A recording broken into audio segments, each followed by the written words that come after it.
안녕하십니까. 조선일보 경제부의 박사이자 방현철입니다. 이 시간은 받으면 많이 버는 방현철 박사의 머니머니입니다. 이번 시간에는 증권가의 고수들을 모시는 시간인데 오늘은 이베스트 투자증권의 염승환 이사님 모시고 한번 얘기를 나눠보도록 하겠습니다. 안녕하세요. 네, 안녕하세요. 염승환 이사님 뭐 소개를 따로 안 드려도 될 만큼 이 또 주린이들한테는 상당히 유명하신 분인데요. 그래도 간단히 좀 소개드리면 2000년대 초에 대학생 시절부터 주식 투자를 시작하셨고요. 2005년 그러니까 이베스트 투자증권의 전신이죠. 이트레이드 증권에 입사하셔가지고 지금 15년째 같은 회사를 다니고 계시는 거고 경제 TV부터 유튜브까지 다양한 방송에 출연해가지고 개인 투자자들과 소통을 하고 계십니다. 특히 이제 초보 투자자들한테 경제, 뭐 주식 용어 되게 쉽게 설명해 주셔가지고 염불리라는 별명을 또 갖고 계시고 주린이의 아이돌 뭐 이렇게 또 불리기도 합니다. 오늘 염 이사님과 저희가 좀 얘기 나눠볼 주제는 일단 첫 번째 시간이니까 염불리의 제대로 된 주식 투자 공부법 요걸 가지고 한번 먼저 얘기를 해보도록 하겠습니다. 첫 번째 뭐 질문 드리겠습니다. 뭐 어쩌면 이게 우문인 것 같은데 일단 주식 투자 왜 해야 되는 겁니까? 네, 뭐 이거는 많은 분들이 이게 항상 고민하시는 주제인 것 같아요. 근데 뭐 벼락거지라는 용어도 많이 유행을 하는 것처럼 사실 부동산도 결국엔 이제 가지고 계신 분하고 안 가지고 계신 분의 그 격차가 엄청 지금 벌어진 상황이잖아요. 그렇죠, 지금. 근데 이게 발생한 배경은 결국엔 저는 저금리, 돈이 너무 많이 풀렸다고 보거든요. 근데 이게 돈이 돈값을 못하는 거죠 어떻게 보면은. 예전에는 뭐 저희 아버님 세대 때만 해도 사실 은행에 넣어놔도 한 20% 금리가 나왔잖아요. 그러니까 사실은 살짝 나이가 나오네요. 예. 근데 어쨌든 그게 굳이 내가 다른 자산으로 바꿀 이유가 없었던 거죠. 그냥 그렇죠. 돈이 돈 가치를 했는데 돈 가치가 지금 형편없이 떨어지게 된 거예요. 그러니까 이거를 뭐라도 바꿔야 되는데 그 가장 좋았던 이제 수단 중에 하나가 부동산이었고 부동산이 이제 결국 성공을 해버렸죠 사실은. 그렇죠. 근데 우리 한국에선 지난 이제 한 10년간은 주식은 되게 암울했었거든요. 부동산에 비해서 매력도 없었고 소위 박스권에 갇혀 있다고 그래가지고 별로 재미가 네, 없었어요. 재미없었죠. 근데 또 미국은 또 너무나 좋았고 그런 것들이 있었는데 결국 이제 작년에 동학개미 운동이 펼쳐지고 나서야 이제 우리나라 주식이 또 재평가를 받게 됐는데 어쨌든 이 모든 배경에는 결국 현금 가치, 현금을 갖고 있는 것보다는 주식 뭐 그러니까 사실 주식뿐만이 아니라요. 뭐 최근에 보면 뭐 미술품 경매도 많이 하고 있고 그 다음에 요새 젊은 분들은 뭐 이렇게 스니커즈 재테크라 그래가지고 나이키의 뭐 한정판 모델이 나오면 그걸 차라리 그냥 내가 비싸더라도 100만 원 주고 사면 더 비싸게 팔 수가 있으니까 그런 이제 자산으로 바꾸려는 그런 현상들이 급격하게 진행이 된 것 같아요. 근데 이제 계속 할 수밖에 없는 이유가 앞으로 그러면 이게 결국 돈 가치가 앞으로 올라갈 거냐? 옛날처럼 다시 금리가 뭐 10% 그런 시대는 다시 오긴 좀 어렵다고 보고 있거든요. 그렇기 때문에 결국 금리가 뭐 한두 차례 정도는 뭐 올라갈 수 있다 하더라도 장기적인 저금리가 계속 이어질 수밖에 없기 때문에 결국 뭐로든 바꿔야 되는데 그 상황에서 지금 가장 좋은 수단 중에 하나가 주식 투자로 좀 보고 있어요. 또 많은 정보들이 또 주식과 관련돼서 노출이 돼 있고 우리 한국 기업들도 여전히 뭐 좋은 또 이렇게 펀더멘털들을 유지하면서 굉장히 또 미국에 비해서는 또 저평가된 매력들도 충분하다 보니까 주식으로의 그 어떤 이제 접근할 수 있는 그런 부분들이 예전보다는 진입 장벽이 굉장히 낮아진 것 같아요. 그래서 이런 부분을 봤을 때 결국 주식 투자는 결국 할 수밖에 없는 그러니까 우리가 뭐 물론 선택은 하셔야 되겠지만 안 하면은 계속 벼락거지가 될 수밖에 없는 그런 상황으로 지금 우리나라가 좀 그렇게 움직이고 있는 것 같아서 계속 주식 투자는 좀 해야 되는 뭐 상황이 아닐까 결국 보고 있습니다. 저금리로 인해서 저축의 시대는 가고 투자의 시대가 왔다. 이렇게 좀 정리가 맞습니다. 되겠네요. 이제 투자의 시대가 오긴 온 것 같은데 최근에 이제 한국 증시 보면 널뛰기가 상당히 심하고 뭐 출렁임이 심한데 이러다 보니까 이제 주식 초심자들 이거 주식 팔아야 되는 거 아니야? 뭐 이런 생각이 들잖아요. 이런 좀 출렁이 심한 때는 어떻게 좀 해야 돼요? 사실 이제 주식시장이라는 게 원래 주식이라는 게 특성 중에 하나가 변동성입니다. 그렇죠. 그러니까 이게 부동산하고 약간 다른 점인데 부동산이 약간 계단식으로 움직이는 경향이 있는데 주식도 방향은 똑같다고 하면요. 이렇게 널뛰기를 하는 거죠. 그래서 이제 그거를 사실 뭐 그 산책하는 주인과 뭐 개의 관계로 많이 비유들을 하시는데 개가 주가니까 뭐 주인은 방향은 똑바로 가는데 걔는 그냥 왔다 갔다 하는 거죠. 네. 예. 근데 결국 방향은 똑같죠. 예. 그래서 주가가 지금 약간 그런 과정이 아닌가. 근데 이제 그동안은 이 강아지가 앞으로만 계속 달려가다가 지쳐버린 거죠. 사실 많이 올랐잖아요. 네. 시장이. 그래서 작년에 많이 올랐어요. 또. 2배 넘게 올랐던 것 같아요. 예. 저점에서. 그러다 보니까 약간의 휴식기가 좀 필요한 상황에서 음. 공교롭게 악재들이 동시다발적으로 네. 쏟아져 버린 것 같아요. 뭐 인플레다, 뭐 미국이 금리를 올린다, 우리나라에서는 또 신용 대출 규제한다, 여러 가지 이제 문제점이 노출된 데다가 거기다 요즘에 삼성전자 같은 대형주들 실적 부담 예. 얘기가 계속 나오죠. 뭐 내년에 반도체 가격 떨어진다. 이런 악재들이 그동안 이제 숨어있던 악재들이요 노출이 되니까 어떻게 보면 이제 걔가 뒷걸음질 칠 수밖에 없는 그런 상황으로 전개돼서 이 변동성이 나오는 것 같은데 다만 큰 그림에선 여전히 지금 가는 방향이 저는 바뀌었다고 생각은 안 하고 있거든요. 예. 여전히. 예. 그래서 기업들의 이익도 꾸준히 좋아질 가능성이 높기 때문에 지금 시장에서 여러분들이 절대 이탈하지 마시고 그리고 많은 분들이 이럴 줄 알았으면 현금 비중을 좀 높여놓을 거 예. 많이들 후회는 하세요. 근데 사실 그건 누구도 알 수는 없어요. 이게 시장 타이밍을 맞추는 건데 그거는 쉽지 않고 워런 버핏도 분명히 얘기했거든요. 타이밍 맞추는 거 다 부질없는 짓이라고 네. 언급을 했어요. 왜냐하면 결국에 큰 방향이 맞다면 그 타이밍을 볼 게 아니라 그런 하락장이 또 왔을 때 내가 좋은 기업을 또 싸게 살 수 있는 기회로 활용하면 되는데 많은 분들이 아직 그런 훈련은 안 돼 계신 거죠. 그래서 네. 공포에 젖어 계신데 너무 걱정하기보다는 시장이 계속 좀 붙어 있으시면서 이 변동 원래 주가의 이런 속성을 좀 이해하시면서 좀 차분히 기업에 좀 집중하는 네. 좀 전략이 더욱더 요구되는 상황인 것 같습니다. 예. 시장 전망하고 투자 전략에 대해서는 좀 더 자세하게 네. 다음에 한 번 더 모셔가지고 한 번 더 들어보고요. 오늘은 이제 일단 제대로 된 주식 투자 공부법 요것부터 알아보도록 네. 하겠습니다. 그럼 일단 주식 투자를 해야 되는 시대가 왔고 좀 출렁일 때 이거 공포를 견뎌야 되고 뭐 이런 방법이 필요한데 그렇다면 일단 주식 투자를 제대로 공부하려면 어떻게 될까? 이게 이제 초보 투자자들의 네. 가장 큰 고민 같아요. 대학생 시절부터 주식을 공부해가지고 상당히 시행착오가 또 많으실 네. 것 같은데 염승환만의 염불리만의 노하우를 얘기해 주신다면 어떤 게 예, 있겠습니까? 그러니까 저도 뭐 상장 폐지도 한번 당해보고 여러분하고 똑같이 상장 처음에 폐지요? 예, 네. 상폐도 당해봤습니다. 네. 예, 결국 남 얘기 듣고 한 거죠. 네. 이제 정보 받고 네. 뭐 몇 번 맞았다가 믿고 했다가 이제 털썩 무너진 음. 케이스인데 그리고 이제 공부를 했거든요. 네. 근데 제가 이제 20대 시절도 보내고 이제 40대가 넘었지만 이렇게 오랜 기간 동안 증권사에 있으면서 이제 느꼈던 건 뭐냐면 주식 투자에 진짜 정답은 없어요. 여러 가지 방법들은 되게 많아요, 사실은. 뭐 차트만 보고 하시는 분, 아니면 네. 재무제표로 골라내시는 분, 네. 아니면 어떤 트렌드를 캐치하시는 분도 계시는데 그게 다 맞습니다. 각각의 방법이 틀린 게 아니에요. 근데 그 중에 제가 느꼈던 건 뭐냐면은 저는 어차피 주식 투자는 기업이 하는 거라고 생각하거든요. 기업이 성장하는 거를 내가 알고 있어야 될 거 아니에요. 미래를 보고 투자하는 거니까 그러려면 기업 분석을 내가 스스로 할 줄은 알아야 돼요. 네. 그러니까 기업에 대해서 잘 알아야 된다. 그러니까 예. 내가 애널리스트처럼 뭐 디테일하게 알 수는 없다 하더라도 이 기업이 속한 저는 항상 먼저 보는 게 산업을 봅니다. 전방 산업이라고 그러잖아요. 네. 예를 들면 삼성전자 만드는 반도체 제일 많이 쓰이는 게 모바일 핸드폰이잖아요. 네. 예, 이 산업이 앞으로 계속 커진다. 그리고 그 외에 이제 자율주행 시대가 열린다면 반도체는 자동차에 더 많이 들어갈 거다. 이런 식으로 약간 이제 그림을 그려보는 거죠. 그 전방 산업이 열린다면은 이 기업을 이제 선택을 해요. 네. 한 다음에 이제 이 기업이 그럼 이 전방 산업이 이렇게 좋은데 이 안에서 이 기업의 경쟁력이 뭐냐 이런 것들은 제가 신문도 뭐 조선일보도 있지만 예.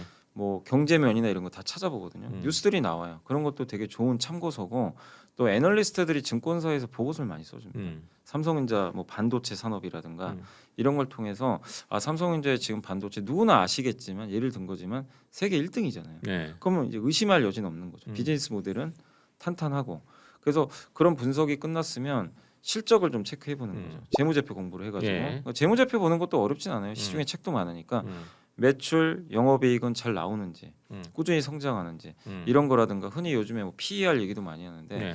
밸류에이션이 뭐 경쟁 업체에 비해서 비싼지 싼지, 지금 과거 평균과 대비해서 합리적인지 이런 것들을 종합적으로 고려해서 뭐 그렇게 무리한 수준이 아니라면은 일단 투자를 하는 게 저는 맞다고 생각을 하거든요. 그러니까 예. 되게 어렵게 생각하는 것보다는 그런 식으로 자기만의 체계적인 어떤 논리로 공부를 하시면서 종목들을 저는 골라내시면 좋은 것 같은데 왜 이게 힘드냐면 이게 아직은 습관이 다들 안 돼 계세요. 네. 이거를 만들기 위한 습관, 자기 과정이 필요한데 대부분 한두 달 하다 다 포기해요. 이거 어렵거든요. 사실 처음에 할 때는. 근데 이게 6개월 1년 하시면은 체화가 딱 되는데 그 고비를 못 넘어가시더라고요. 그리고 결정적인 게 그 고비길에서 수익이 잘 안 나요. 이런 기업들을 투자했을 때 공부를 해도 네. 이 수익률이 뭐냐 이거 도대체. 네. 아니 더 벌어야 되는데 네. 더 안 나는 것 네. 같고. 최근에 삼성전자 가지고 그러신 분들 많아요. 많아요. 공부는 뭐, 했는데 이것저것 봤는데 괜찮은 것 같은데 네, 네. 주가는 내 마음대로 안 가네. 네, 뭐 그런 맞습니다. 일도 벌어지고. 근데 예. 사실 주가라는 게 그냥 펀더멘탈 그대로 가면 좋은데 예. 그게 아니거든요. 변수가 많으니까. 그렇지만 힘드시더라도 이 고비를 6개월 1년 동안 저처럼 한번 산업, 기업 골라내시고 재무제표 보고 실적 체크한 다음에 주가가 싼지 비싼지까지만 훈련을 좀 해주시면 네.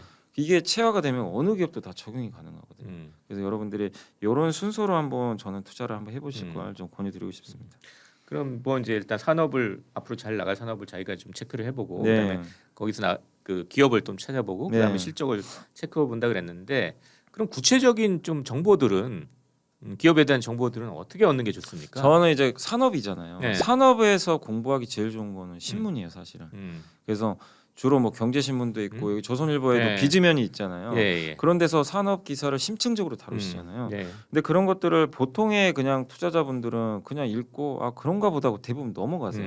그냥 제목 한 꼭지 보고 네. 읽지를 않으세요. 근데 거기 보면 기자분들이 그거 기사 쓰려고 얼마나 치를 많이 했겠습니까? 네. 그래서 우리가 접하기 힘든 분들 인터뷰까지 해요. 그러면 그분들 의견들이 들어가 있잖아요. 그게 맞다가 아니라 그 사람들의 논리를 읽어보시면 아 이 산업은 되는 산업이구나. 아 이 산업은 이런 이유 때문에 아직은 시간이 걸리겠다. 이게 알 수가 있거든요. 그러면 거기서 뉴스를 통해서 내가 키워드를 따내가지고 스크랩을 좀 해놓으세요. 네. 요새 인터넷도 잘 돼 있잖아요. 그런 다음에 디테일한 거 진짜 정밀한 것들은 또 증권사 애널리스트들이 산업 보고서였습니다. 네. 거기까지 들어가세요. 그러니까 예를 들면 요즘에 메타버스 뉴스도 많이 나오잖아요. 예, 가상 세계. 그럼 신문 보면은 계속 자주 나와요. 뭐 오늘도 보니까 뭐 NFT라 그래가지고 뭐 메타버스 관련된 뭐 여러 가지 대체할 수 없는 토큰이라는 용어도 네. 나오는데 그게 내가 궁금해. 이 산업이 돈이 되네? 그러면 또 증권사 이런 홈페이지 가면요, 산업 분석 애널리스트들이 메타버스 산업을 또 써주세요. 쭉 읽어보는 보고서들을 쭉 올려놨죠. 대신에 네. 근데 좀 네. 프린트를 해보세요. 네. 왜냐하면 이게 눈으로 직접 내가 프린트해서 보면 좀 더 이게 이해가 쉬운데 그러면은 거기서 아 이 메타버스 산업에서 이러이러한 것들 예를 들면 메타버스에서 제일 중요한 것 중에 하나가 결국엔 이제 그 안에 들어간 플랫폼이잖아요. 네. 예를 들면 네이버가 제페토라는 서비스를 하고 있거든요. 그럼 거기까지 연결을 해보는 거죠. 그러니까 이게 하나의 연결고리인데 그런 식으로 저는 처음에 정보를 무조건 얻고 시작을 해야 된다고 생각을 하기 때문에 저는 신문이 가장 좋은 출발점이다. 근데 이거를 매일매일 보셔야 왜 이게 좋냐면 흐름을 알 수 있어요. 그 산업의 트렌드 있잖아요.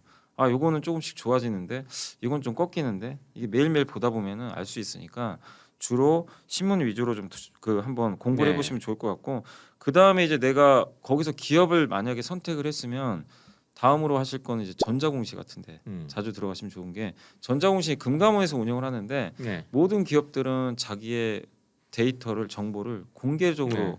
그 공개하기로 네. 다 의무적으로 하게 돼 예, 있잖아요. 다트 사이트 예, 말씀하시는 맞습니다. 거죠? 예.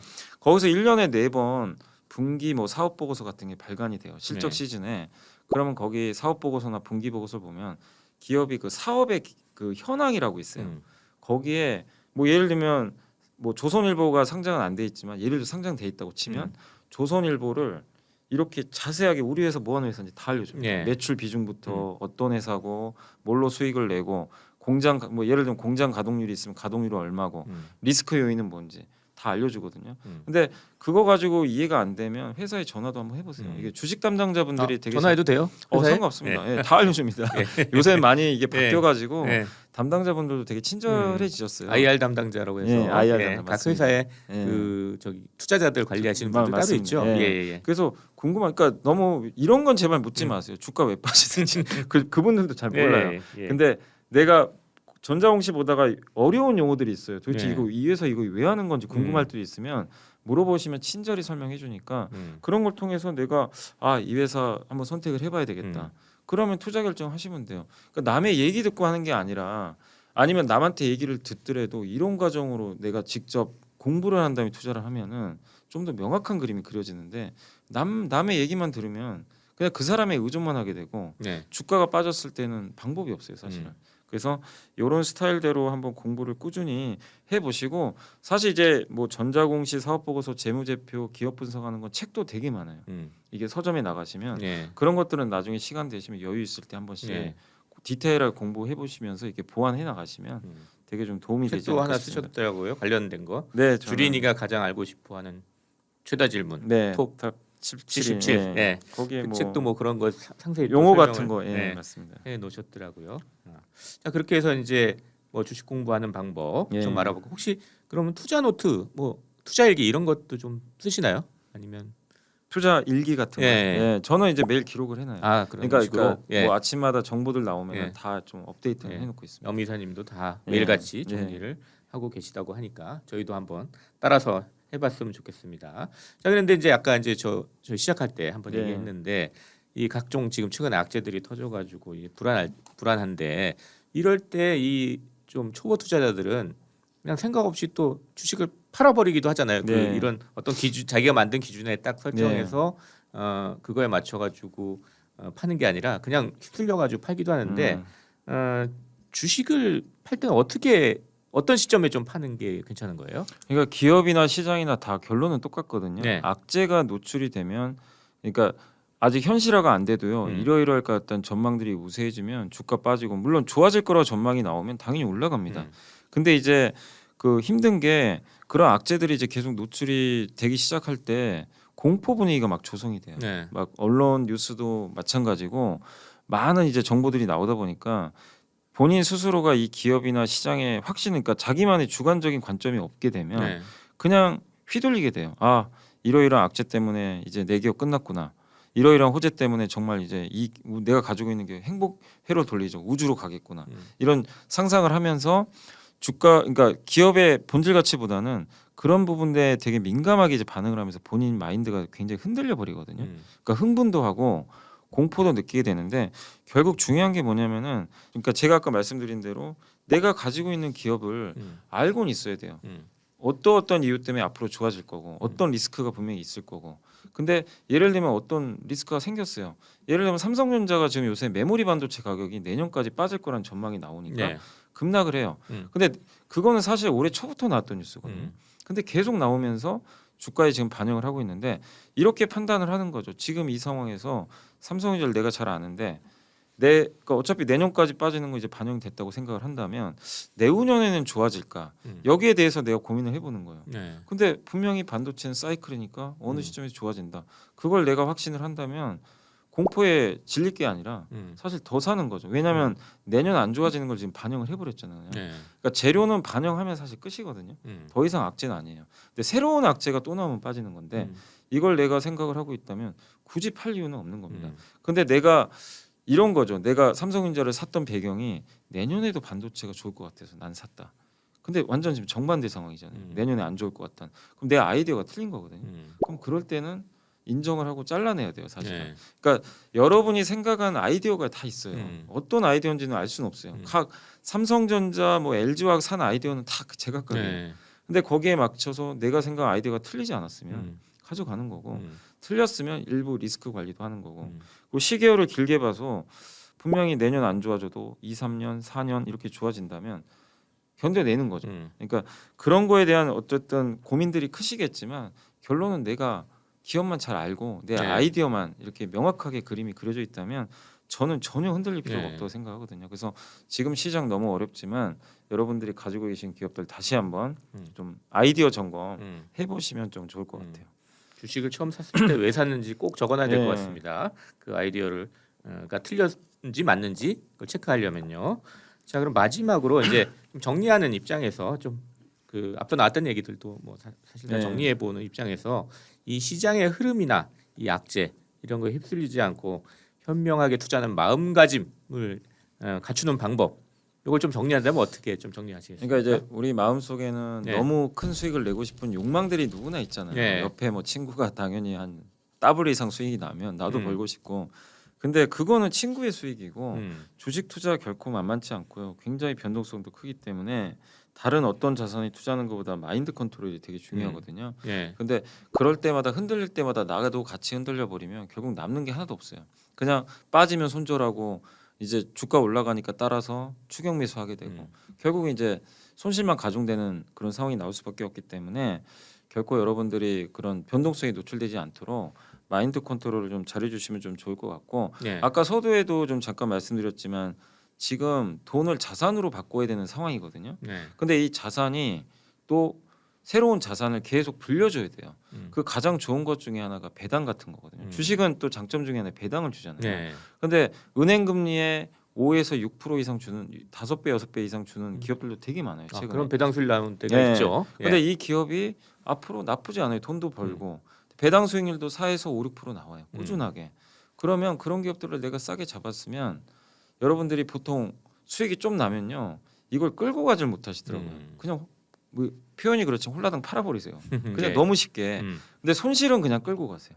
끝까지. 그런 경우들도 좀 되게 많은데 그러지 마시고 주식 투자 일확천금을 노리시는 분이 아니라면 뭐 물론 마음속엔 그런 게 있겠지만 내가 돈을 자산으로 바꿔서 이 자산이 또 다른 자산 증식을 해주는 걸 목표로 하신다면 결국엔 장기 투자하셔야 되거든요.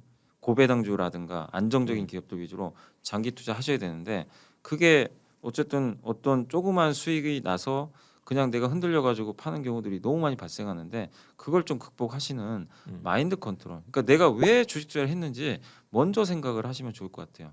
거기에 답이 있거든요. 그게 맞다면 꾸준히 요즘에 시장 너무 안 좋잖아요. 네. 이럴 때 또 자산 증식할 수 있는 사실 기회잖아요. 사실 엄밀히 따지면 예. 좋은 기업들 너무 저가에 거래되고 있으니까 다시 한번 늘릴 수 있는 기회인데 사실은 이런 내가 처음에 주식 투자하려고 했던 목적이 설립이 안 돼 계신 분들은 당연히 우왕좌왕할 수밖에 없어요.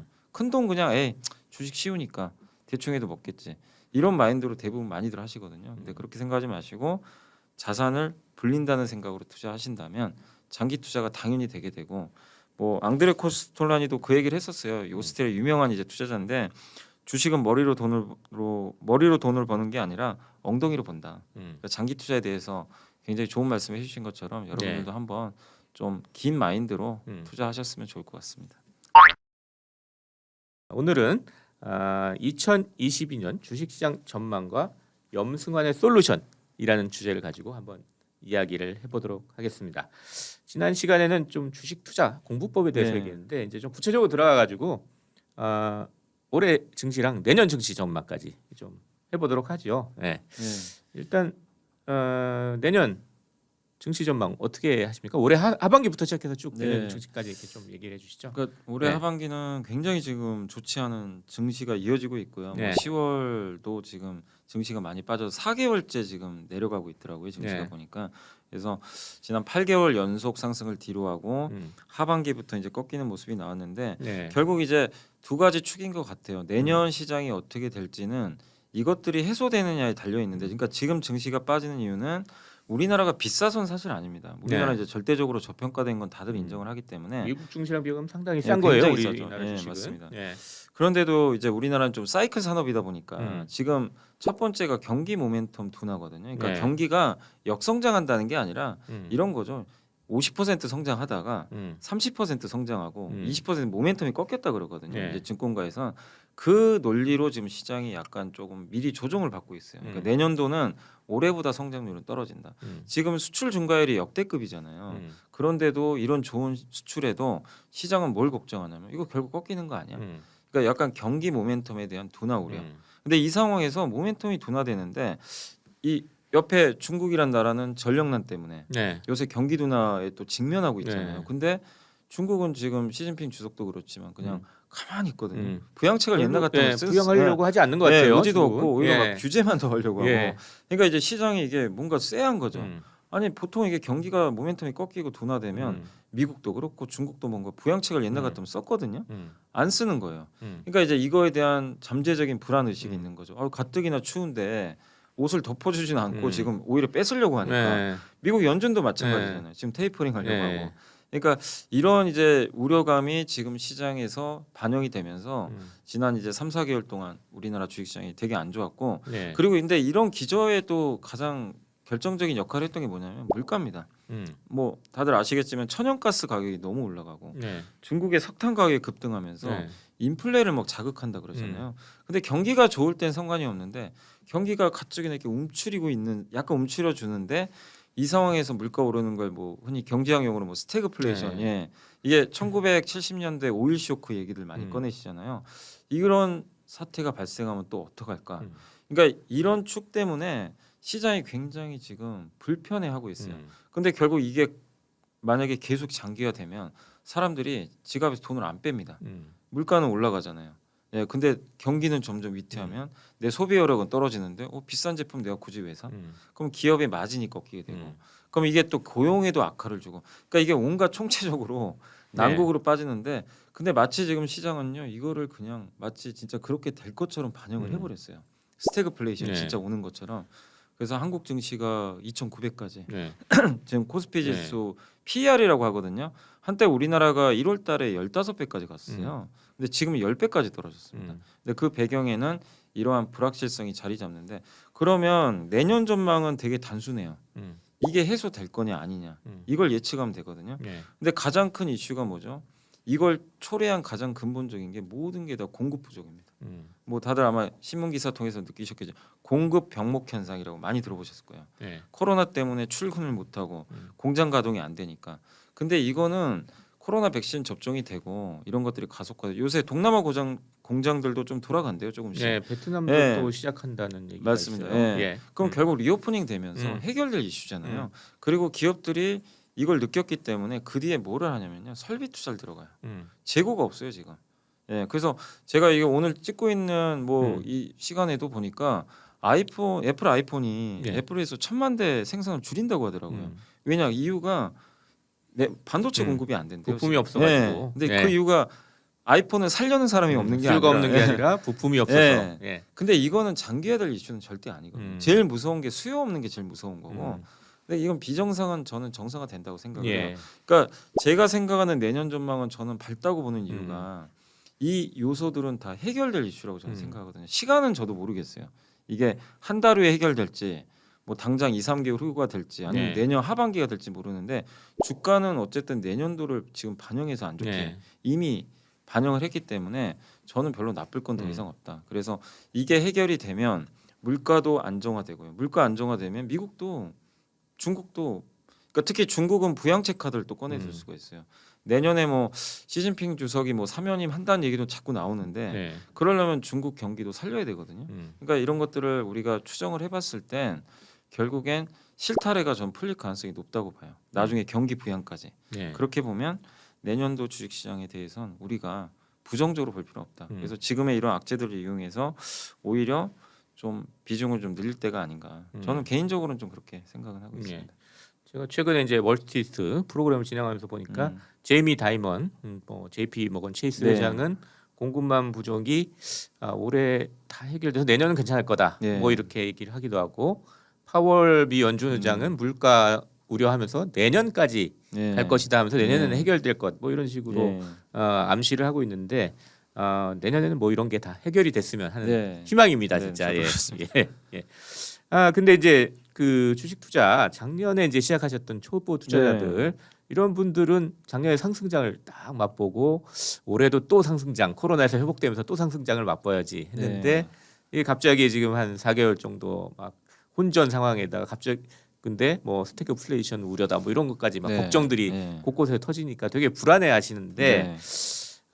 이런 분들은 어떻게 좀 대처를 해야 될까요? 뭐 네. 지금 주식 살 때다라고 말씀하시긴 하셨지만, 그러니까 작년에 상승장만 경험하시다가 음. 올해 1월에 특히 많은 분들이 삼성전자 사셨잖아요. 네. 그래서 삼성전자가 8개월, 9개월째 지금 계속 빠지고 있거든요. 주가 좀 부진한 상태인데 그러다 보니까 당황들을 많이 하셨을 것 같아요. 아니 삼성전자 계속 좋다라는 보고서도 많이 나왔는데 결국에 이제 실망스러운 결과만을 좀 남게 돼서 네. 많이 좀 어려워하시는 것 같은데 이게 주식입니다. 주식이라는 게 예측이 쉽지가 않아요. 사실 미래를 예측해서 투자를 하는 건데 그게 틀렸을 때 굉장한 데미지가 올 수밖에 없는 게 또 네. 주식 시장이거든요. 근데 그런 것들을 올해 경험했다고 좀 생각하시고 특히 초보 투자자분들은 올해 정말 시장이요 급등도 하지만 급락도 하는 게 너무 반복이 되잖아요. 네. 근데 이게 일상적인 거예요. 사실은 이게 음. 이상한 게 아니고 지난 10년간의 한국 시장은 항상 이랬어요. 작년이 너무 특이했던 거죠, 사실은. 근데 이제 이런 경험이 없으셨지만 이런 그 시장이 상승하는 구간에서도요. 고점 대비 10% 조정은 항상 나오는 게 다반사입니다.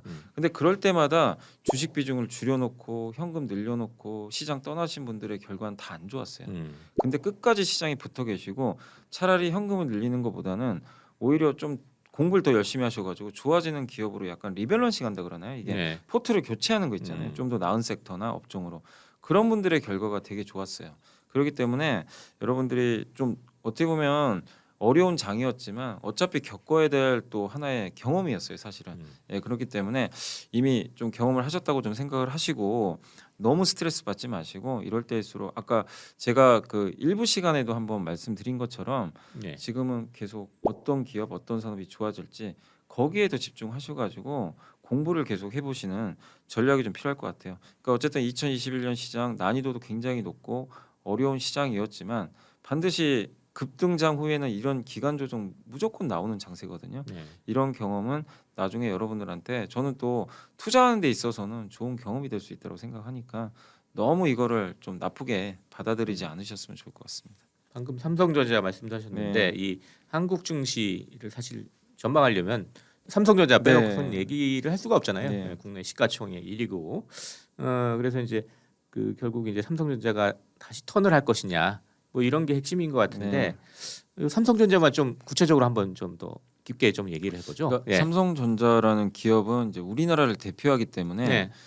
이제 여러 가지 펀더멘탈도 있고요. 그러니까 음. 펀더멘탈 요인이 있고 수급적인 요인이 있어요. 이 음. 두 가지를 봐야 되거든요. 네. 근데 이제 그냥 먼저 수급적인 요인부터 말씀드리면 우리나라를 투자하는 외국인들 입장에서 봤을 때 외국인 자금이 많은데 한국에 투자를 할 때는 무조건 삼성전자 당연히 편입을 합니다. 네. 그러니까 전자가 좋고 싫고가 아니라 삼성 그러니까 우리 한국을 늘릴까 말까에 대한 고민이거든요. 근데 그거는 환율이나 뭐 신흥국 경기라든가 이런 달러와 가치 이런 거에 연동이 되잖아요. 그러니까 삼성전자가 아무리 실적이 좋아도요. 뭐 옆 나라 중국이 좀 안 좋아진다거나 달러가 너무 강할 때 요즘이 그렇죠. 특히 네, 환경 달러 강세죠. 달러가 예. 정말 너무 강세니까 그러니까 외국인들 입장에서 봐서는 굳이 우리 원화를 갖고 있을 필요가 없어요. 환율 올라가면 손해를 보거든요, 외국인들. 그러니까 삼성전자가 이번 3분기에 역대급 실적을 냈는데도 그냥 팔아버립니다. 달러 강하고 중국은 여전히 부양책 쓸 것 같지도 않고 물가 오르기 시작하고 경기는 둔화되고 이 상황에서 신흥국 통화 당연히 약해져요. 그럼 우리 한국에 대한 시각이 안 좋게 바뀌죠. 삼성전자를 그냥 파는 거죠. 가장 대표적이니까. 그래서 거기에 대한 피해를 많이 봐요. 사실 삼성전자. 근데 반대로 이 상황이 바뀌었다. 달러가 약해지고 한국으로 유동성, 예. 글로벌 유동성이 예. 좋은 상황이다. 그러면 삼성전자가 당장 실적이 안 네. 좋아도요. 주가 올라가 버립니다. 근데 결국엔 이런 수급적인 요소도 그래서 항상 체크를 해봐야 돼요. 근데 많은 이제 경제 전문가들이 최근에 우리나라 원달러이 1,200원까지 한번 왔었잖아요. 네. 근데 대부분 좀 약간 너무 저평가됐다. 우리나라 원화 가치가 달러가 좀 강한 건 인정은 하지만 우리나라 원화가 위기도 아닌데 1,200원까지 간 거 좀 너무 과한 거 아니냐. 그렇게 그 전망들이 맞다면 결국엔 수급적인 부분은 개선될 가능성이 높아요. 네. 왜냐하면 환율이 이제 꺾일 가능성이 높으니까. 그러면 수급적인 부분에서 삼성전자를 너무 지금은 부정적으로 바라보진 말자. 이미 좀 어느 정도 정점은 지나간 거 아니냐. 이렇게 생각해 주시고 두 번째가 이제 펀더멘탈. 예, 요건데 결국 장기 주가는 이게 결정을 하니까 중요한 건데 두 가지예요. 메모리하고 비메모리를 봐야 돼요. 결국 다른 거는 다 부차적인 문제고 근데 메모리가 비중이 압도적으로 많습니다. 이번에 10조 원 영업이익을 났거든요. 반도체만. 그중에 메모리가 거의 9조 원이 넘어요. 압도적인데 내년도 메모리 전망은 암울해요. 계속 지금 안 좋아요. 내년 상반기도 안 좋은데 하반기까지 안 좋을 거라는 전망까지 나와버렸어요. 이러니까 주가 6개월 선행하거든요. 그럼 내년 하반기도 안 좋아? 그러면 내년 봄까지 주가 못 가겠네. 안될 수도 있겠네요. 그러니까 이제 주가가 계속 지지부진해요. 근데 이게 내년 그러니까 올해 연말 정도 되면요. 내년에 대한 구체적인 그림들이 좀 더 명확하게 나오거든요. 근데 만약에 내년에 하반기에 조금 생각한 것보다 좀 괜찮아질 것 같다. 전망이 바뀌면 삼성전자 주가는 우상향 곡선을 그릴 가능성이 높아요. 왜냐하면 내년에 안 좋아지는 것까지 지금 반영을 하고 있어요. 내년 상반기는 기대하지 마세요. 왜냐하면 상반기 안 좋은 건 다 알고 있어요. 근데 내년 하반기 의견이 엇갈려요. 음. 급락이냐 내년 하반기 완만하게 그래도 빠지느냐 이 둘 중에 하나인데 완만하게 빠지는 쪽으로 결론이 나버리면 주가는 이 급한 하락을 좀 예고하고 빠진 거거든요. 네. 그럼 터닝할 수 있는 거니까 그래서 메모리는 아직은 기대하기 어렵지만 악재는 이미 반영을 하고 있으니까 한번 연말에 내년 전망을 확인하고 대응을 해보자 이거고 근데 그 전에라도 삼성전자가 그러면 주가 못 올라가느냐 그건 아닙니다. 왜냐 삼성전자에는 파운드리라는 비메모리가 네. 하나 있잖아요. 네. 이게 왜 중요하냐면 올해 연초에 9만 원 넘어간 이유 중에 하나가 이것 때문이거든요. 메모리가 아주 좋았던 게 아닌데 TSMC를 이길 거라는 기대가 있었어요. 사실 삼성전자도 이제 그런 뭐 청사진도 밝혔고 예. 몇 년 후에는 2030년엔 우리가 세계 1등할 거다. 근데 TSMC가 57% 정도 점유율 기록하는 걸로 제가 알고 있고요. 네. 이쪽 비메모리 쪽에서 삼성전자 파운드리에서 17% 격차가 안 줄어들었어요. 전혀. 기술 격차는 오히려 더 벌어지지 않았나 이런 얘기도 나올 정도로 지금 어떻게 보면 삼성전자 입장에서 자존심이 많이 상한 상태인데 이제 실망할 필요는 없다는 거죠. 얼마 전에 삼성전자가 파운드리 포럼에서 3나노 공정이라고 그러니까 5나노, 3나노, 2나노 이렇게 이거를 미세 공정이라는데 이게 가늘수록 좋아요. 효율이 올라가는데 TSMC가 물론 앞서간 건 사실인데 3나노 공정의 최신 기술을 내년에 적용해서 제품을 만들겠다라고 공언을 했습니다. 그게 만약에 진짜 성공을 하잖아요. 미국의 빅테크 회사들이요 삼성에 수주를 줄 가능성이 다 높아요. 주문을 예, 넣을 삼성에 가능성이- 몰릴 가능성이 있다. 왜냐하면 TSMC가 아직은 음. 앞서가니까 그쪽으로 주거든요. 음. 그러니까 한번 그거는 우리가 기대해볼 만한 요소고 2나노는요 삼성이 제일 먼저 하기로 발표를 해버렸어요. 아예 2025년도에. 그래서 청사진이 지금 그려지고 미국에 지금 공장 진내만에 하잖아요. 네. 근데 아마 부지를 지금 아직 선정을 제대로 못한 것 같긴 한데 기사를 보니까 근데 이제 결정만 남은 것 같아요. 그게 되면 최신 공정의 파운드리 공장이 미국에 설치가 되는데 네. 그러면 미국 회사들 입장에서는 당연히 삼성에 수주를 줄 가능성이 굉장히 높다고 생각합니다. 그래서 이 모멘텀이 빨리 반영이 되면 주가는 메모리가 안 좋아도 올라갈 수가 있어요. 근데 이게 좀 늦어지는 거죠. 주가 상승도. 그래서 단기적인 주가는 저는 일단 파운드리가 올해 연말까지 올라갈 수 있을지는 그게 결정하는데 그 출발점으로 저는 어쨌든 삼성의 투자 결정 여기에 좀 달려 있는 게 아닌가 이렇게 생각을 하고 있습니다. 네. 삼성전자 이제 국내 개인 투자자들도 많이 샀는데 연미사가 이제 체크 포인트로 이제 얘기한 게 이제 크게 세 가지죠. 결국 네. 수급, 두 번째는 펀더멘탈 중에 메모리, 예. 세 번째는 펀더멘탈 중에 비메모리. 네, 근데 비메모리 쪽에서 뭔가 있을 수 있는 가능성이 네. 있기 때문에 이걸 잘 한번 좀 체크해보자. 체크해보자. 뭐 이렇게 정리를 네. 하면 되겠습니다. 국내 증시 뭐 그렇게 좀 보면 되겠고 해외 증시는 내년에 좀 어떨까요? 뭐 아까 종합적으로 살짝 말씀도 해주셨는데 네. 결국 미국, 중국이 우리 국내 투자자들이 관심 있는 해외 증시일 텐데 어떤 식으로 좀 전개가 될까요? 미국 증시도 여전히 뭐 그러니까 결국에 이제 글로벌 시장으로 보면은 같은 축이기 때문에 결국엔 뭐 주가 움직임은 나쁘지 않을 걸로 보는데 근데 확실히 올해만 놓고 보면 미국이 쉬는 것보단 좋았거든요. 분명 네. 예, 그 성적표는 좋았는데 내년에는 조금 저는 바뀔 수 있다고 좀 보는 게 일단은 지금 미국의 빅테크 규제가 굉장히 더 심해지고 있어요. 사실은. 근데 미국의 빅테크 회사들 시총이 워낙 크기 때문에 네. 그리고 디지털세도 도입하기로 이제 결정을 했잖아요. 네. 예, 그거 글로벌에서 결정해도 G20에 이제 결정이 맞습니다. 되죠. 그래서 이제 뭐 음. 영업이익이 어느 정도 나오는 기업들은 이제 그 뭐 프랑스면 프랑스에서 이제 조세를 해버리는 거죠. 이게 바로 이제 디지털세가 도입이 되면 구글이나 이런 기업들에 투자하시는 분들 입장에서는 약간 이제 부담 요인이죠.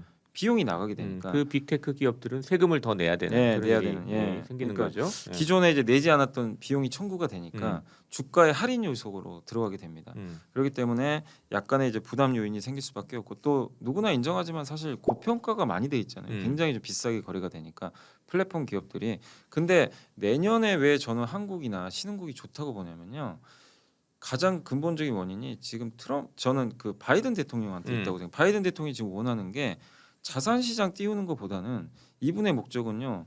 약간 스타일이 그 돈을 약간 이제 이 설비 투자 쪽으로 지금 몰아가려고 하는 것 같아요. 인프라 투자 있잖아요. 미국이 지금 노후화가 심한데 이걸 통해서 중산층을 한번 키워보겠다. 이 생각이 되게 큰 것 같아요. 지금 사실 중국도 그렇잖아요. 약간 시진핑도 뭐 공동부유 자꾸 얘기하는 공동부유라는 얘기를 하고 있죠. 그래서 뭐 부동산 규제하는 것도 그 원인인데 근데 당연히 뭐 미국은 중국과는 결은 다르지만 바이든 대통령도 일단 이게 실물 경제로 돈이 들어가길 좀 원하는 것 같아요. 그동안 자산 시장으로 돈이 들어갔다면 그러면 무조건 설비 투자 들어갑니다. 근데 이게 실타래가 풀리려면 10월 말에 인프라 투자 법안이 일단 통과가 돼야 돼요. 근데 이게 만약에 진짜 돼서 순서대로 진행이 되잖아요.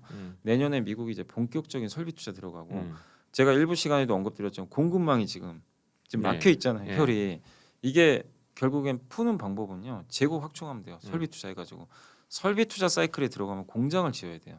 제조업이 살아나요. 무슨 얘기냐? 한국이 수혜를 받는다는 얘기입니다. 저는 그래서 제조업이 강한 한국을 비롯한 뭐 대만도 있을 수 있고요. 일본도 괜찮을 가능성이 높아요. 그런 국가들이 예전엔 중국에 의존을 했다면 이제 미국 쪽으로 이제 방향을 바꿔서 수혜를 받을 가능성이 높다고 생각하기 때문에 미국도 나쁘다는 건 아니지만 굳이 좀 주안점을 본다면 아시아의 제조업 국가들도 내년에 좀 좋은 퍼포먼스가 상대적으로 나오지 않을까. 저는 좀 그렇게 생각을 하고 있습니다. 그러면 중국 증시는 약간 조심해야 되나요? 아니 근데 중국도 네. 괜찮게 보는 게 근데 중국은 이걸 선택을 잘 하셔야 될 것 같아요. 섹터 그 업종. 증시는 저는 중국도 나쁘지 네. 않다고 보는 게 시진핑 주석이 뭐 중국 증시를 망가뜨릴 의도는 없는 것 같아요. 다만 중국의 그 공동 부유에 해가 되는 좀 산업들 있잖아요. 예. 이거 약간 이제 빈부격차를 늘릴 수 있는 뭐 사교육이라든가 철저하게 계속 규제를 할 것 같은데 빅테크도 그래서 규제하잖아요. 네. 근데 중산층을 살리는 거 아까 말씀드린 거 똑같아요. 공장 지으면 되거든요. 네. 일자리 만들어주면 돼요. 예. 그러면 그 일자리를 만드는데 옛날처럼 뭐 건설 경기를 부양시킬 수도 있고요. 근데 부동산을 안 규제할 하니까, 것 예. 같고. 그럼 결국 남는 게 뭐냐? 저는 음. 신성장 산업에 공장을 많이 질 것 같아요. 대표적인 게 친환경, 거기다 전기차, 뭐 전기차 뭐 이런 배터리, 태양광, 풍력 예. 이런 산업이 엄청 그러니까 중국 시장을 선택할 때는 그 정치적인 의도를 좀 우리가 이해를 해야 되잖아요. 예. 알고 투자해야 되니까 그 방향으로 생각한다면 업종을 잘 선택하시면 좋은 결과가 나오지 않을까라고 생각을 합니다. 자, 이렇게 해서 염승한 이베스트 투자증권 이사와 함께 내년 주식 시장 전망하고 염승한 이사가 얘기한 솔루션을 가지고 얘기를 해봤습니다. 마지막으로 이제 마무리 네. 하는 입장에서 쭉 우리가 얘기한 거 정리해서 한번 마무리 말씀 저희 시청자 여러분께 부탁드리겠습니다. 네, 어차피 이제 2021년이 거의 끝나가잖아요. 이제 네. 몇 달 안 남았으니까 그리고 내년에 대한 이제 시각들도 되게 다양한데 뭐 다시 한번 말씀드리지만 주식 투자는 백미러를 물론 가끔 한 번씩 보긴 해야 되지만 백미러보다는 앞을 보고 해야 됩니다. 왜냐하면 특히 한국은 주식 시장 자체가 너무 선반영이 되게 심해요. 그래서 안 좋은 것도 되게 빨리 반영하고요. 좋은 것도 빨리 반영을 해요. 근데 내년 상반기까지의 불편한 이슈들을 지금 반영을 하고 있는 것 같아요. 근데 내년 하반기를 보는 그림에서 봤을 때는 경기도 분명히 지금보다 좋아질 거고 미국이 지금 인프라 법안 통과되면 그게 돈이 들어가면요 본격적인 부양은 내년 하반기부터 나올 가능성이 높아요. 근데 주가는 항상 말씀드리잖아요. 먼저 선반영을 하거든요. 그러면 내년 상반기 시장이 굉장히 좋을 수가 있어요. 그렇게 본다라면은 여러분들이 이 논리에 동의를 하신다면 10월 달 좀 안 좋은 장이지만 내년을 대비한 저는 씨를 뿌리는 장이라고 생각하거든요. 네. 근데 여러분이 판단을 해주세요. 이 논리가 맞지 않는 것 같고 나는 다른 생각이다. 그럼 거기에 맞게 여러분들이 결정하시면 돼요. 누구도 강요는 안 합니다. 근데 제 논리도 있지만 여러분만의 한번 논리도 항상 신문이 됐건 뭐 어떤 뉴스를 보시건 여러분만의 로직으로 내년도 시장이 어떨 것인지를 한번 그림을 그려보세요.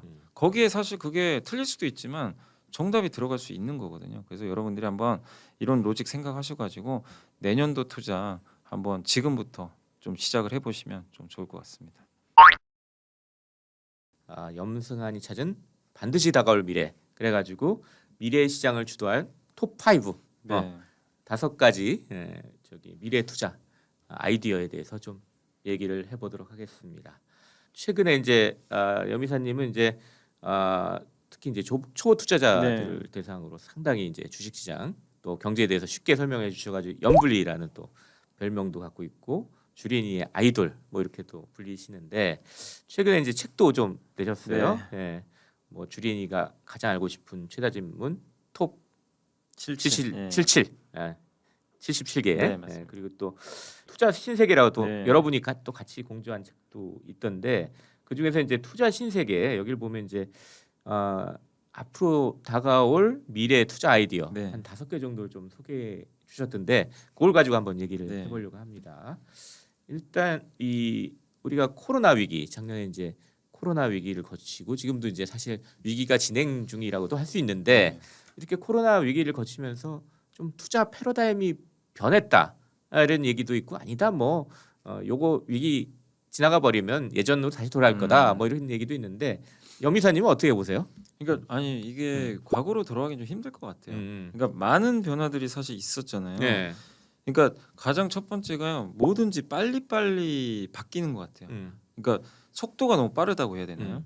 그러니까 지금 최근에 물가 상승도 우리가 좀 경험하지 못한 그 급속도의 물가 상승이 막 네, 나오기도 하잖아요. 네. 상상하기 힘들 정도로. 근데 결국 이제 코로나가 터지면서 다른 위기랑 다른 게 코로나 팬데믹이 되다 보니까 사람들이 밖에 못 나가잖아요. 네. 그러니까 예전에 뭐 금융위기 때 뭐 내가 실직을 당할 수는 있지만 그렇죠. 밖에 나가는 것 예, 자체가 문제되는 예. 건 아닌데 이거는 사람이 출근하고 싶어도 못하게 막아버리잖아요. 음.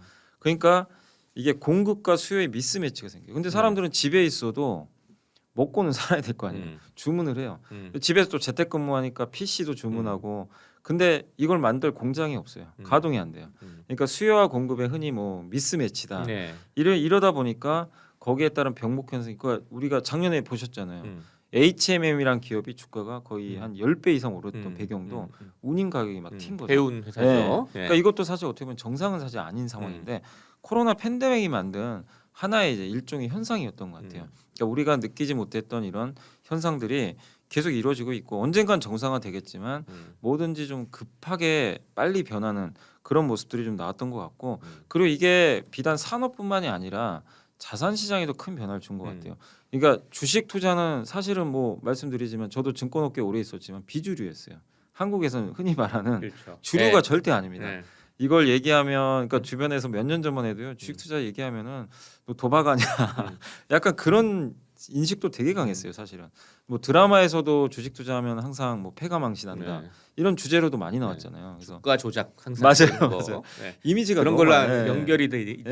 예. 예. 근데 코로나 팬데믹이 나오고 나서 또 작년에 워낙 또 한 분께서 열심히 또 홍보를 해주신 것도 있지만 어쨌든 이제 인식이 완전히 바뀌었어요. 주식 투자 이제 어떻게 보면 건전한 투자로서의 하나로 문화로 또 자리매김을 예. 했고 그 다음에 돈보다는 차라리 주식 투자하자 이 문화가 형성이 돼버린 거죠. 그러니까 자산에 대한 중요성을 일깨워준 게 또 코로나 19였던 것 같아요. 네. 그 전에는 그냥 뭐 아예 뭐 아무리 금리가 낮아도 그래도 안전한 게 최고지 이런 마인드가 강했는데 이 벼락거지라는 용어가 유행을 할 정도로 네. 더 심화시킨 것 같아요. 이 코로나19가 그런 것들 때문에 자산에 대한 관심 그러다 보니까 이런 이제 경제라든가 주식 콘텐츠에 대한 수요도 굉장히 많이 늘어났던 것 같아요. 네. 그러니까 그런 것들이 하나의 또 원인이었고 또 한 가지가 이제 산업적으로 보면 우리나라에 되게 또 좋았던 것 중에 하나가 한국의 그 약간 무형 자산을 다시 본 계기였던 것 같아요. 뭐냐면 옛날하고 다르게 우리나라 물론 드라마 잘 만들잖아요. 네. 게임도 잘 만들죠. 네. 뭐 K-팝 유명했죠. 근데 외국인들도 마찬가지지만 밖에 못 나가잖아요. 결국 안에서 뭔가를 소비 활동을 해야 되는데 그 상황에서 넷플릭스가 오리지널 콘텐츠도 많이 투자를 했지만 한국 문화에 대해서 외국 그러니까 미국, 유럽 같은 국가에서 관심 없었죠 사실 옛날에는. 드라마를 보면서 갑자기 열광을 하기 시작하고 BTS 콘서트를 못 가지만 온라인 콘서트를 보면서 대체 만족을 하게 되고 이게 한국의 콘텐츠 그리고 얼마 전에는 우리나라 게임은요 일단 우리 한국에서는 어떻게 보면 우물안 개구리였어요. 강해요. 한국에서는 뭐 리니지란 게임이 1등하고 막 이랬지만 외국에서는 형편없는 성적이었죠. 근데 한 게임 회사가 뭐 쿠키런 킹덤인가요? 그 게임이 미국에서 한때 매출 순위가 3위까지 올라갔어요. 한마디로 한국의 무형자산 이 IP라 그러죠. 지적재산권이 서구 선진국에도 뭐 이 통하는 시대가 네. 열려버린 것 같아요. 최근에 그 넷플릭스 드라마 오징어 네, 게임이 맞습니다. 전 세계에서 열광하는 예. 드라마가 된 것도 그 예, 한 사례라고 할 수 맞아요. 있겠네요. 그러니까 한마디로 이게 기존에 없었던 사례거든요. 음. 이런 것들도 하나의 그 코로나 팬데믹이 만들었던 그 언택트 문화죠, 사실은. 이게 결국 우리나라에도 좋게 하나의 또 작용을 하면서 새로운 한국의 그 가치를 재발견하는 그런 것들로도 좀 작용을 했던 것 같아요. 근데 이게 다시 옛날로 돌아갈 거나 그런 것 같진 않아요. 계속 이 흐름은 좀 산업 내에서도 좀 어떤 변화들은 있겠지만 계속 연결될 가능성이 저는 높다라고 생각을 합니다. 그러면 이제 그걸 가지고 이제 미래 트렌드 네. 어떻게 좀 바뀔 것인가 그 중에서도 핵심적인 거 한 네. 5개를 좀 꼽아보도록 하죠. 네. 저희가 이제 얘기하는 이 비례는 한 10년, 한 20년 이런 정도를 내다보고 얘기한다고 너무 하면 긴 거예요. 너무 길어요? 그럼 한 몇 년 정도? 5년 정도. 5년 정도. 네. 그럼 5년 정도를 내다보고 네. 한 5가지 정도 네. 좀 투자 아이디어를 한번 네. 생각해 보겠습니다. 좀 준비해 오신 게 5개, 네, 맞습니다. 5N에서 N으로 시작되는 네. 5개를 준비해 오셨는데 하나하나 좀 네. 얘기를 해보겠어요. 첫 번째는 이 친환경을 네, 가져왔습니다. 맞습니다. 친환경이 영어로 뉴 에너지. 네, 예. 에너지라고 했는데 환경이 인바이러먼트가 아니라 에너지를 에너지로 쓰셨어요. 썼습니다. 예. 네. 이게 그러니까- 어떤 트렌드입니까? 네, 그러니까 음. 이 N자는 다 뉴자의 약자로 보시면 예, 되겠고 예. 에너지라고 쓴 이유가 결국엔 지금 100년 만에 변화가 저는 생겼다고 보거든요. 그러니까 무슨 얘기냐? 화석 연료를 썼잖아요. 우리 인류가 100년 동안. 석유, 석탄 예, 뭐 이런 거 맞습니다. 썼죠. 예, 천연가스 같은 이런 걸 썼는데 이제 이 탄소 기반의 원료가 아니라 음. 수소 기반의 연료로 저는 바뀐다고 보고 있거든요. 그 내용을 여기다 담은 거예요. 음. 그러니까 요즘에 우리 한국에서도 문재인 대통령님이 굉장히 적극적으로 지금 추진하는 게 네. 수소. 음. 그래서 최태원 회장이라든가 SK그룹, 뭐 하나그룹 이런 거 중심 대기업 중심으로 수소 사업체도 형성이 네. 됐잖아요. 결국 탄소 연료를 대체하는 수단이 이제 수소로 지금 바뀐다. 이거를 이제 알고 전 세계 우리나라만 하는 건 아닙니다. 유럽도 그렇고 미국도 좀 투자를 많이 하는데 근데 최근에 이거를 이제 너무 급하게 하려다 보니까 부작용이 물론 나오긴 해요. 석탄을 안 쓰려고 하다 보니까 전력난이 생겼고 예. 석탄 가격이 막 급등하고 천연가스도 지금 그러고 네. 있잖아요. 근데 친환경으로 이게 바로 갈 수는 없거든요. 음.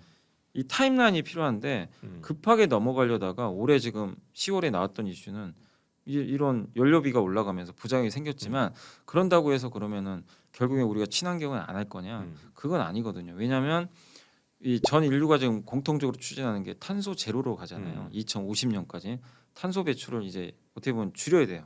줄이는 쪽으로 가야 되는데 감축을 하기로 다 이제 약속을 어느 정도 한 상태고 그러면 탄소를 연료로 하거나 탄소를 배출할 수 있는 산업들을 줄일 수밖에 없는데 그러려면 그 대안제가 있어야 될 거 아니에요.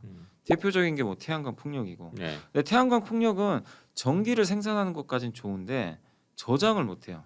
만드는 즉시 없어져요. 그래서 이제 그걸 배터리를 연결해 가지고 ESS라는 이제 대용량 저장 장치에 장치죠. 저장을 예. 하는데 문제는 이건 이동을 못 해요. 음. 이동할 수 있는 그 수단은 아니에요. 그래서 나온 게 수소입니다. 수소는 석유나 석탄처럼 운송이 가능합니다. 근데 이제 운송할 때 좀 위험도 있죠. 물론 이제 왜냐하면 폭발 사고라든가 이 부피가 점점 커지는 물질이다 보니까 그래서 그걸 액화수소, 뭐 암모니아로 치환한다고 하는데 근데 공통적으로 강통하는 건 수소가 결국 이 모든 것들을 그 대안주로 이제 대안할 수 있는 유일한 어떻게 보면 친환경 연료다 이런 인식들이 굉장히 강해요. 근데 이 방향이 과연 여기서 꺾일 것이냐 이런 뭐 물가 상승이나 연료비 상승 때문에 전혀 그렇게 생각은 안 하고 있거든요. 그래서 수소 쪽에 관련된 산업은 앞으로 커질 수밖에 없기 때문에 여기에 투자를 지금 하고 있는 기업들 우리 한국 기업들 웬만하면 다 투자를 해요. 사실은 그래서 제가 책에는 뭐 한두 개 기업만 넣어놨지만 네. 사실은 다 거의 다 그냥 대형주들은 포함이 된다고 보시면 좋을 것 같아요. 근데 그 중에서도 제가 좀 유망하게 생각했던 거는 저는 SK그룹이 네. 최태원 회장이 굉장히 적극적이더라고요. 이 친환경 산업. 특히 미국의 플러그 파워라는 회사도 네. 인수를 했죠. 수소 관련된 회사로 그런 것처럼 이 친환경 쪽에 투자를 굉장히 많이 하고 있으니까 한번 여러분들이 5N 중에 친환경 하면 맨날 우리가 태양광 풍력만 생각하지만 한번 수소 쪽에 방점을 네. 두시고 투자를 해보시면 좋을 것 같습니다. 제가 보기 근데 수소 기술은 아직 좀 너무 먼 얘기 아닌가 뭐 예. 이런 생각이 맞습니다. 들더라고요. 예. 근데 그게 이제 왜냐하면 수소도 여러 가지 방법들이 있잖아요. 그레이 수소라 그러고 블루 수소 네. 막 그린 수소라고 하는데 그린 수소가 제일 궁극적이죠. 음. 이건 시간이 너무 많이 걸리고 왜냐하면 태양광 풍력을 이용해서 전기를 만든 다음에 물을 전기 분해하는 건데 비용이 너무 들어가니까 네. 그래서 그 가장 좋은 거는 블루 수소라고 하더라고요. 블루 수소는 뭐냐면 그레이 수소가 뭐냐면요. 천연가스를 이제 열분해를 하잖아요. 거기서 수소가 1톤 나오고요. 파생돼 가지고 네. 나온 거죠, 그러니까. 근데 문제는 뭐냐면 이산화탄소가 탄소가 8톤이나 배출돼요. 그래서 거기에 보조제로 뭐 CCUS라 그래가지고요. 탄소 배출 저감 장치, 예, 이산화탄소 포집 장치를 이제 같이 끼워 넣어요. 그러면 탄소 배출을 막으면서 수소를 생산하는 거죠. 이 방식이 몇 년간 갈 거예요. 근데 이 사업들을 우리나라 기업들이 지금 준비를 잘하고 있어요. 그렇기 때문에 수소가 좀 우리가 꿈에 그리는 그린 수소까지는 시간은 걸립니다. 2025년은 돼야 돼요. 예. 그래서 그 과도기에서 대안은 분명히 있으니까 거기에 관련된 산업이 커지거든요. 예. 그래서 저는 여전히 유망하다고 생각을 하고 있습니다. 예. 두 번째는 유럽의 부활. 그래서 영어로는 뉴 유럽입니다. 네. 예. 그러니까 왜 유럽이냐면 유럽은 사실 아무도 생각을 안 해요. 뭐 유럽에 왜 투자를 할까? 음. 유럽 볼 게 뭐가 있나? 그리고 항상 미국에 밀렸고 음. 그 이유는 뭐죠? 유럽은 저는 독일 때문에 이 모든 게 예. 발생했다고 보거든요. 예. 예, 뭐 많은 분들이 얘기하신 것처럼 독일은 굉장히 보수적이잖아요. 예, 재정 적자도 굉장히 타이트하게 유지를 하더라고요. 예. 얼마 이상 돈 쓰면 안 되고. 그러니까 남유럽이 망해 가도 야 너네 망하는데 내가 왜 너네한테 돈을 왜 줘? 이런 스타일인데 미국은 어쨌든 같은 나라다 보니까 캘리포니아가 위험해지면 연방 정부에서 돈 대주는 거죠. 예를 들면. 예. 그래서 단합을 해서 위기에서 빨리 탈출을 했는데 금융위기 이후로 유럽은 이게 안 된 거죠. 독일의 반대가 너무 강했기 때문에. 근데 제가 왜 유럽의 부활에 주목을 하냐면 아직은 완성된 건 아닌데요. 변화가 생기는 가장 큰 요인 중에 하나가 독일이 어쨌든 이번에 3인당이 이겼잖아요. 네. 1당이 됐고 물론 격차는 얼마 안 됩니다. 근데 기민당을 배제한 상태에서 아마 3인당, 녹색당, 자민당 체제로 갈 가능성이 높다. 연정 네. 구성을 할 거라고 하는데 내년 초 정도에 아마 결론이 날 것 같아요. 지금 올해 연말까지는 연정 구성하고. 근데 이렇게 바뀌면 적어도 기민당보다는 굉장히 좀 적극적인 재정 정부, 그러니까 약간 큰 정부죠. 예. 큰 정부가 유럽에 왜 좋냐면 독일의 그 기존 정부는 너무 돈을 안 썼는데 돈을 풀면 유럽 쪽으로 돈이 뿌려져요. 예, 특히 이제 친환경 투자를 많이 하겠지만 예. 그러면 유로화가 강세로 갈 가능성이 높거든요. 그러면 이건 한국한테도 좋아요. 유로화 강세는 달러 약세입니다. 그러니까 한국 업체들한테도 좋은데 그 내용을 사실 이 책에도 좀 담아봤고 이거는 솔직히 저의 약간의 상상이에요. 이대로 될지 안 될지는 저도 모릅니다. 왜냐하면 독일의 그 정치가 어떻게 될지 사실 모르잖아요. 결정된 건 아닌데 지금 나오는 유력한 구도로는 제가 그린이 좀 될 가능성이 높다고 생각하기 때문에 유럽을 좀 보시고 그러면 유럽도요 많은 분들이 유럽 하면은 뭐 관광업 이런 것들 많이 떠올리시는데 뭐 소프트웨어 예. 그게 아니고요 독일만 해도요 절반이 제조업이에요. 제조업이 강하죠 독일은. 예. 그러면 미국에 또 역시 제조업 베이스 설비 투자 늘어나면 유럽도 부활하는 거죠. 그래서 저는 우리가 이 해외 투자할 때도 맨날 미국만 볼 게 아니라 유럽 ETF도 한번 투자해 보시는 것도 좋을 것 같고 유럽 경기 살아나잖아요. 유럽의 은행주도 덩달아 좋아집니다. 그런 ETF들도 좀 있으니까 예. 한번 유럽의 부활도 기대를 해보면 좋을 것 같습니다. 세 번째는 새로운 공간. 네. 그래서 뉴 스페이스입니다. 네. 이건 어떤 얘기인가요? 이 공간이라는 건 뭐냐면 이제 우리가 사는 지구 말고요, 이제 우주로 간다는 아, 거죠. 우주? 네, 우주. 예, 그래서 우주 뉴 산업. 스페이스. 예. 얼마 전에 앨런 머스크의 스페이스 X가 좀 예. 깜짝 놀란 게 뭐 유튜브 통해 보셨겠지만 지구를 이게 돌고 왔더라고요. 3일 동안. 그래서 이건 우리 공상과학 영화에서 보던 장면이잖아요. 예. 민간인이 그것도 우주선을 타고 그래서 그 시대가 지금 열렸어요. 근데 물론 이제 그거는 미국의 잔치겠지만 이제는 이 우주를 통해서 그 동안은 체제 경쟁을 했잖아요. 미국과 소련이 맨날 우리가 먼저 달 간다, 우리가 인공위성 먼저 발사했다 싸웠는데 그 시대 끝났잖아요. 그래서 나사도 자기가 직접 하는 것보다는 이제 민간 기업들한테 많이 넘겨줬거든요. 그 시대가 열리니까 아마존, 뭐 일론 머스크 이런 회사 또 이 브랜슨인가 리처드 브랜슨이죠. 영국의. 예. 그 사람도 이제 버진 갤럭시 만들어 가지고 우주여행 한번 잠깐 하고 왔고. 근데 우리나라로 좁히면 우리 한국은 대통령이 뭐라 그랬냐면 우주항공 강국으로 만들겠다. 그 첫 번째 시험대가 드디어 얼마 안 남았어요. 10월 21일 날 누리호가 발사가 됩니다. 그래서 그 우리나라 같은 경우 이제 고체 연료를 이제 쓸 수 있게 또 약간 이제 바뀌었잖아요. 네. 미국에서 허용을 해줘 가지고 예전에는 발사체를 못 만들었어요. 러시아 기술을 썼다고 하더라고요. 근데 발사체 기술을 처음 이제 우리나라가 국산화해 가지고 처음 순수 기술로 이번에 인공 발사를 하거든요. 네. 이게 성공한다면 한국의 이제 우주항공 기술을 한 단계 업그레이드 되는 건데 이거를 다 민간 기업들이에요 대부분. 예, 우리나라 흔히 아는 그 방산업체들 있잖아요.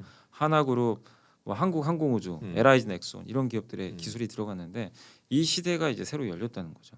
그래서 기존에 돈을 벌지 못하던 인공위성 시대가 한국에도 열리기 시작했기 때문에 이 산업도 최소한 4, 5년 가는 사업이거든요. 주목을 해보시면 좋을 것 같습니다. 네.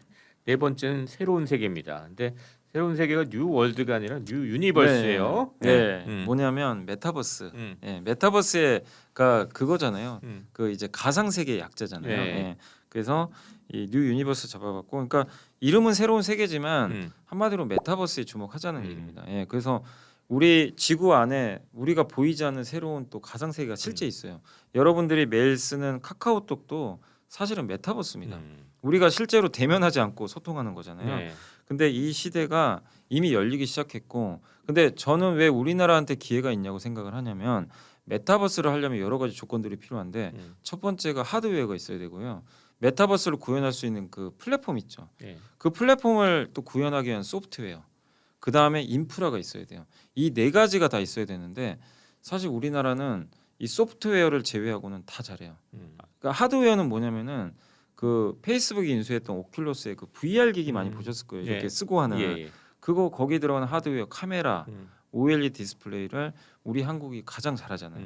예, 그래서 당연히 수혜를 받을 수 있고, 두 번째 플랫폼은 이미 네이버가 제페토 서비스를 이미 만들어냈습니다. 그렇죠. 그래서 그리고 여기서 끝나는 게 아니라 사실은 우리나라 엔터사들 보면요, 하이브가 위버스란 플랫폼 있죠. 그것도 사실 어떻게 보면 메타버스의 한 일종이에요.